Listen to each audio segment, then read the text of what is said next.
यदि आपके घर में भी पूजा वाले स्थान पर यह चीज़ें हैं तो इन्हें तुरंत फेंक देना चाहिए, वरना यदि यह चीज़ें आपके घर में रह जाती हैं तो निश्चित तौर पर आप दरिद्रता को आमंत्रण देंगे और कितनी भी मेहनत कर ले आपको सफलता प्राप्त नहीं होगी। और भगवान की कितनी भी आप पूजा आराधना कर लें उसका शुभ फल आपको प्राप्त नहीं होगा। नमस्कार, आप देख रहे हैं मिस्टीरियस एस्ट्रोलॉजी की एक और नई खास वीडियो। जय बजरंगबली। आप सभी को कमेंट बॉक्स में जय बजरंगबली अवश्य लिख दें। चलिए जानते हैं आज की इस विशेष वीडियो के माध्यम से कि कौन सी ऐसी चीज़ें हैं जो हमें अपने घर में नहीं रखनी चाहिए। घर का कहने का अर्थ है कि हमें अपने पूजा घर में नहीं रखनी चाहिए। तो इस वीडियो में अपना कीमती वक्त हमें ज़रूर दें। आपको बहुत ही अच्छे तरीके से, बहुत ही सरल भाषा में समझाने वाला हूँ कि किन किन चीज़ों को हमें अपने घर के पूजा गृह में नहीं रखनी चाहिए।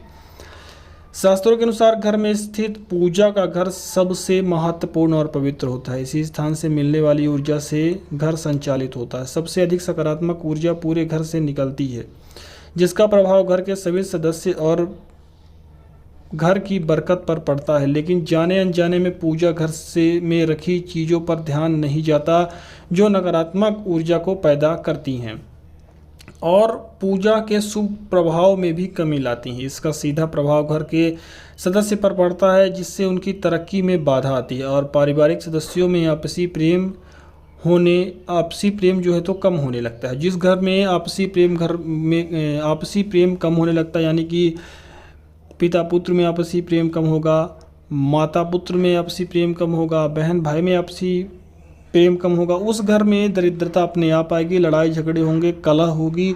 और इसका मुख्यतः कारण यही है कि आपके घर में नकारात्मक ऊर्जा आ रही है। नकारात्मक ऊर्जा तभी आती है आपके घर में जब आप शास्त्रों में बताई गई चीज़ों का पालन नहीं करते हैं।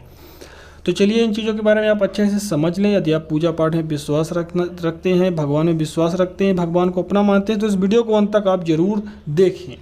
तो आइए जानते हैं कि किन किन चीज़ों से कौन सी ऐसी चीज़ें हैं जो हमारे घर में दरिद्रता को आमंत्रण देती हैं।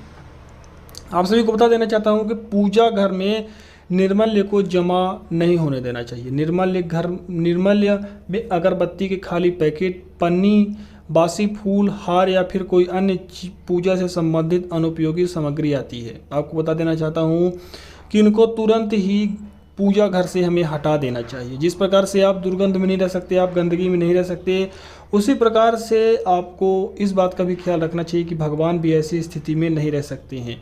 भगवान को आपको भाव समर्पित करने की आवश्यकता है, ना कि ज़्यादा दिखावा करने की आवश्यकता है। भगवान के पास किसी भी चीज़ की कमी नहीं है कि यदि आप सोच रहे हैं कि थोड़ा सा धन हम उन्हें चढ़ा देंगे, थोड़ा सा घूस दे देंगे तो वह हमारे ऊपर ज़्यादा कृपा कर देंगे। ऐसा बिल्कुल भी नहीं है।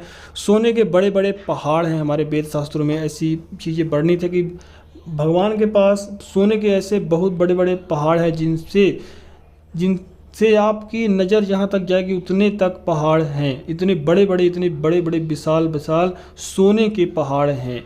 यानी कि सर्वगुण संपन्न ऐसी कोई चीज़ नहीं संसार की जो प्रभु के पास न हो। इसलिए प्रभु को अपना भाव समर्पित करनी चाहिए। जिस प्रकार से आप नहीं रह सकते उस प्रकार से प्रभु भी नहीं रह सकते। इसलिए साफ सफाई का ख्याल अवश्य रखें। जो पूजा घर में आपके पैकेट, पन्नी, बासी फूल, हार या फिर कोई अन्य पूजा से संबंधित चीज़ है जो कि अनुपयोगी है, उसे आपको पूजा घर से अपने तुरंत फेंक देना चाहिए। इन चीज़ों से घर में नकारात्मक ऊर्जा का वास होता है और दरिद्रता का आमंत्रण भी आप इसी के चलते दे देते हैं। ऐसी चीज़ों से वास्तु दोष या मंगल दोष जैसे दोष भी आपको लगते हैं। और जब मंगल दोष आपको लग जाता है तो आपके घर में, यानी कि मंगल दोष जब लग जाता है तो बड़ी समस्या का सामना आपको करना पड़ता है। फिर चाहे आर्थिक हो, चाहे आपके स्वास्थ्य से जुड़ी हो या आपके परिवार से संबंधित समस्या हो, आपको बहुत ही दुख झेलना पड़ता है। क्योंकि यदि मंगल ग्रह खराब हो जाता है किसी व्यक्ति का तो उसे बहुत ही ज़्यादा समस्याओं का सामना करना पड़ता है। इसलिए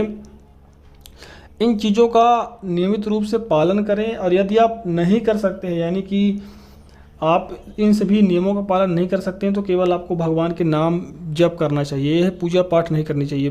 पूजा पाठ करने का कानून है, यानी कि नियम बना हुआ है। उसी प्रकार से यदि आप मंत्र उच्चारण करते हैं उसका भी नियम बना हुआ है। लेकिन नाम जप आप किसी भी स्थिति में कर सकते हैं। तो यदि आप अच्छे नियम से पालन करें तभी आप पूजा पाठ या फिर मंत्र का उच्चारण करें, अन्यथा आपको केवल नाम जप से ही भगवान की विशेष कृपा प्राप्त हो जाएगी। जो भी भगवान का आपको नाम प्रिय हो, राम कृष्ण, हरि, राधा, हनुमान, महादेव, उनका स्मरण आप कर सकते हैं। निश्चित तौर पर उसका बहुत बेहतरीन परिणाम देखने को मिलेगा। और यदि पूजा पाठ कर रहे हैं तो नियम कानून से आपको चलना होगा, शास्त्रों में प्रतिबंधित चीज़ों को नहीं करना होगा, तभी आपको विशेष फल उसका प्राप्त होगा। साथ ही भगवान को अपना भाव अर्पित करें, क्योंकि भगवान आपके भाव के भूखे होते हैं। कमेंट बॉक्स में जय बजरंगबली अवश्य लिखें। आप सभी का बहुत बहुत आभार कि आपने इस वीडियो को अंत तक देखा। हम आशा रखते हैं कि आपको सारी जानकारियां बिल्कुल सरल से सरल भाषा में हमने समझा दी है। यदि हमसे कोई त्रुटि हुई है तो कमेंट बॉक्स में उसको जरूर लिखें, आने वाली अगली वीडियो में उस पर सुधार किया जाएगा। धन्यवाद।